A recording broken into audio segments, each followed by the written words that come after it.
المرأة السوداء اللي جت للنبي عليه الصلاة والسلام دي قالت له إني أسرع وإني أتكشف فادعو الله لي، قال إن شئت صبرت وإن شئت دعوت الله لك. قالت أصبر ولكن أدعو الله لي ألا أتكشف. بتقدم رسالة عنيفة قوية لكل بنت تتساهل في التكشف. خد بالك، مش بتكلم على التكشف العري، بل بتكلم على أدنى تكشف.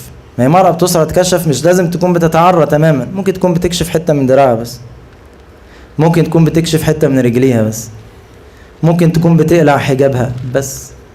دي بالنسبة لها كارثة، كارثة. هي مش تقلع هدومها خالص أكيد يعني، إنما بدليل يعني ممكن يكون الأمر لا يتجاوز إن هي بتكشف شيء من الذراع شيء من الرجل. البنات اللي بيتساهلوا في الحاجات ديت. عايز أديكي حتة تانية، هي الست ديت مين أصلا هيبص لها؟ مرأة بسيطة بتسرع، هو في حد هيبص لواحدة وهي بتسرع؟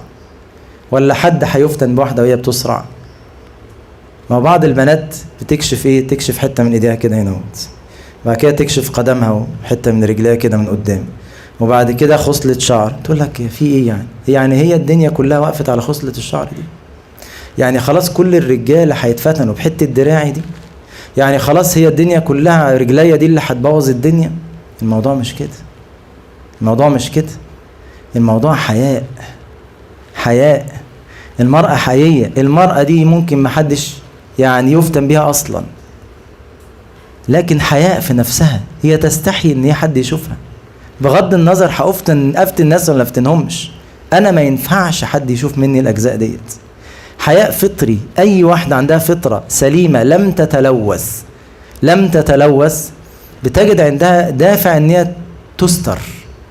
عشان كده أي واحدة بتتوب وتفوق كده بتجد إن الحجاب ده أجمل حاجة عملتها، بتجد إن هي بقت رجعت لطبيعتها فعلا، طبيعتها الأصلية. حواء وآدم لما بدت لهما سوءاتهما، خد بالك حواء وآدم 2 متجوزين يعني عادي يعني، هو مفيش حد، ربنا بس اللي شايفهم.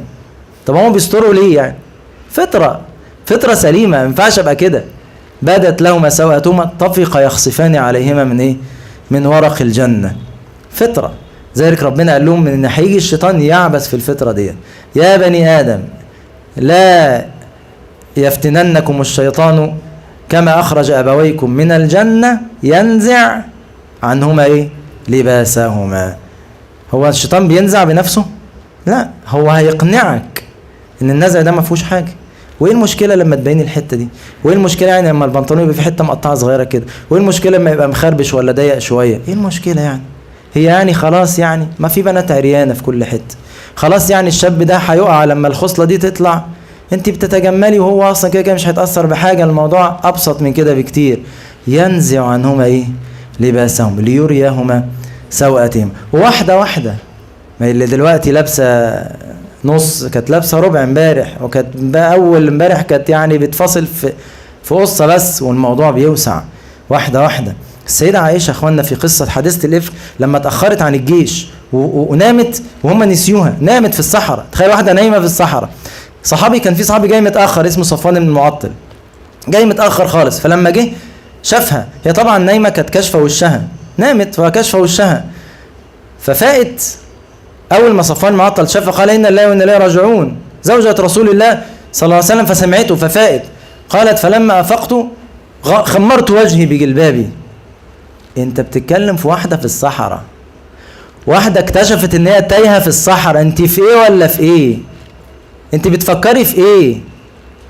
هو مين هتفتكر تغطي وشها في الوقت دوت؟ هتقول ايه ده، انا ايه اللي جابني هنا؟ هو فين الجيش؟ فين النبي عليه الصلاة والسلام؟ اول حاجة قالتها قال خمرت وجهي بجلبابي.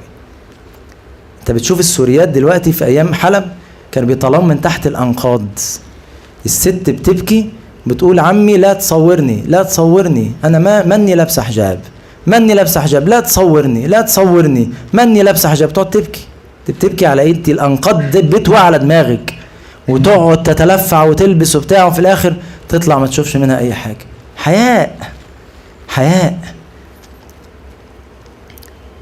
المرأة اللي عندها عذر ان هي تتكشف أن تتكشف، فكيف ترضى بالتكشف امرأة ليس عندها هذا العذر؟ نسأل الله السلامة والعافية.